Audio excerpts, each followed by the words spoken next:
할렐루야, 성도 여러분, 오늘은 창세기 12장 말씀 함께 은혜를 나누겠습니다. 자, 오늘은 하나님께서 아브라함을 부르십니다. 아브라함에게 부르시면서 하나님께서 이렇게 말씀하십니다.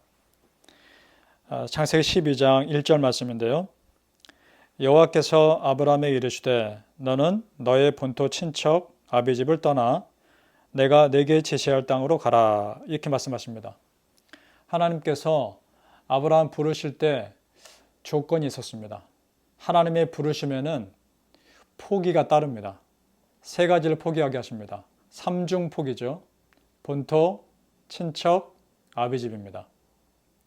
그 다음에 하나님 주신 축복이 물론 너무나 큰데 하나님의 크신 축복을 준비하기 위해 내가 버려야 할 것이 있다는 겁니다.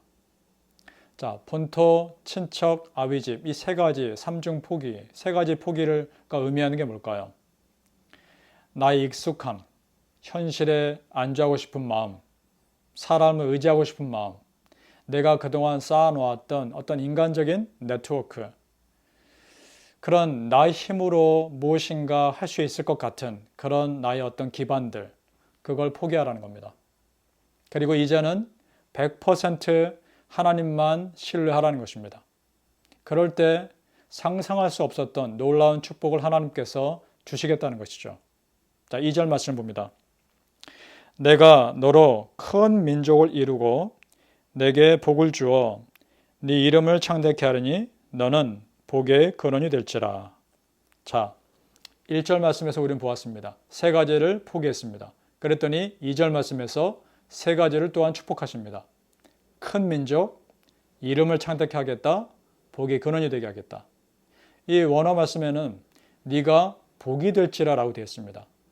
복의 근원이란 말보다 오히려 더 확실하게 다가오죠. 복 자체가 되겠다라고 하시는 말씀입니다. 놀랍지 않습니까? 그러면서 3절 말씀에 이렇게 덧붙여 말씀합니다. 너를 축복하는 자에게는 내가 복을 내리고 너를 저주하는 자에게는 내가 저주하리니 땅의 모든 족속이 너를 인하여 복을 얻을 것이니라 하신지라. 아멘. 자, 여러분, 오늘 이 말씀을 보면서 3절 말씀이 하나님 나에게도 그렇게 이루어졌으면 좋겠습니다. 이런 영적인 욕심이 생기지 않으시나요? 하나님, 우리 한번 이렇게 우리 기도했으면 좋겠습니다. 나를 축복하는 자에게 복을 내려주세요. 나를 저주하는 자에게서 하나님 나를 지켜 보호해 주세요. 그런 은혜가 있기를 예수님의 이름으로 축복합니다. 자, 세 가지를 포기했더니 세 가지를 축복하십니다. 포기한 것과는 비교할 수 없는 놀라운 은혜를 그렇게 축복해 주시는 것이죠. 하나님이 여러분에게 어떤 희생을 요구하실 때가 있겠죠. 하지만 희생만을 요구하시는 하나님이 아니십니다. 분명히 그 뒤에는 하나님의 예비하신 우리가 상상할 수 없는 놀라운 은혜가 기다리고 있는 줄 믿으시기 바랍니다. 우리 여호와 하나님은 기대 이상이십니다. 우리 여호와 하나님은 내가 생각하는 것 그 이상이십니다. 이미 나의 삶 전부를 다 보고 계시는 우리 여호와 하나님께 우리의 삶을 정말 100%다 맡길 수 있기를 간절히 소망합니다. 오늘 12장 9절은 아니지만 창세기 15장에 보면 어떻게 보면 하나님이 아브라함을 정말 축복하려고 작정하신 것 같습니다. 창세기 15장 5절에요. 그를 이끌고, 그러니까 하나님이 아브라함을 이끌고 밖으로 나가신 겁니다. 밖으로 나가 가라사대 하늘을 우러러 무뼈를 셀 수 있나 보라. 또 그에게 이르시되 네 자손이 이와 같으리라. 여러분 지금 어때요? 뉘앙스가 하나님이 더 신나 있으신 것 같지 않습니까?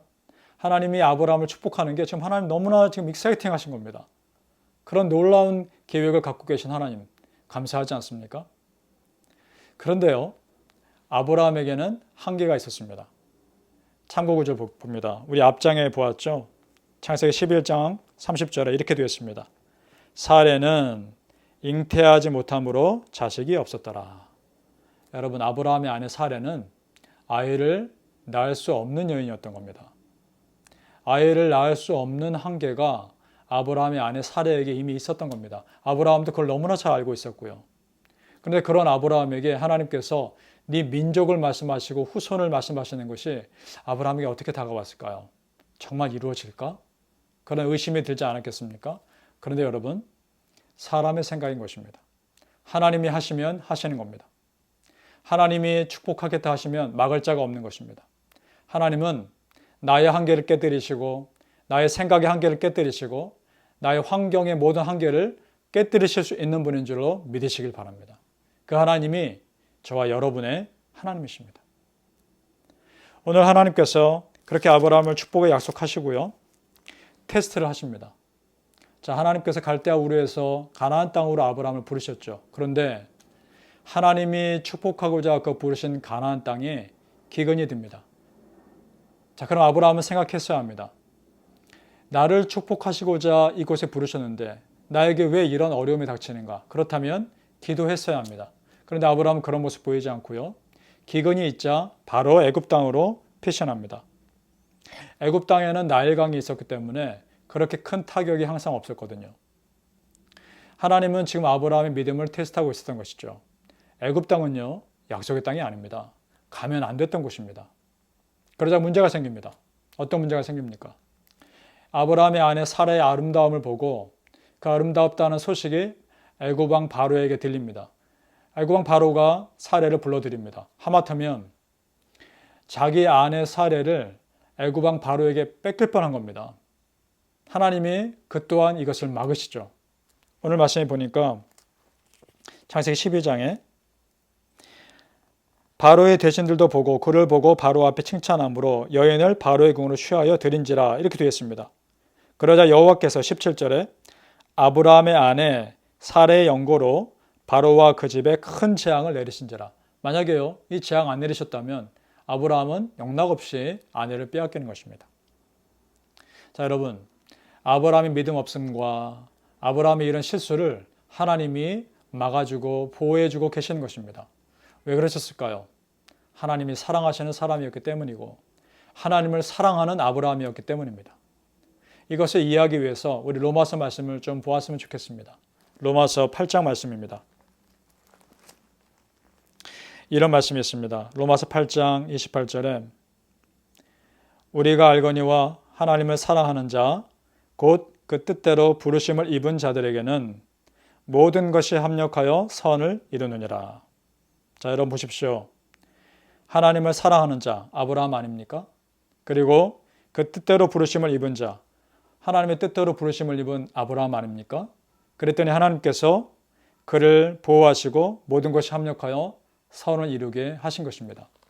사랑하는 여러분, 오늘 이 말씀이 나에게 주신 말씀으로 받아들이시고 그래, 나를 부르신 하나님, 나를 여기까지 인도하신 그 하나님이 모든 것이 합력하여 선을 이루게 하실 것이다 믿으시기 바랍니다. 여러분, 실수할 수 있습니다. 잘못될 수 있습니다. 조금 어긋날 수 있습니다. 하지만 그조차 믿음으로 나아간다면 하나님께서 가장 보기 좋은 곳으로 인도하실 것을 신뢰하실 수 있기를 예수님의 이름으로 축복합니다.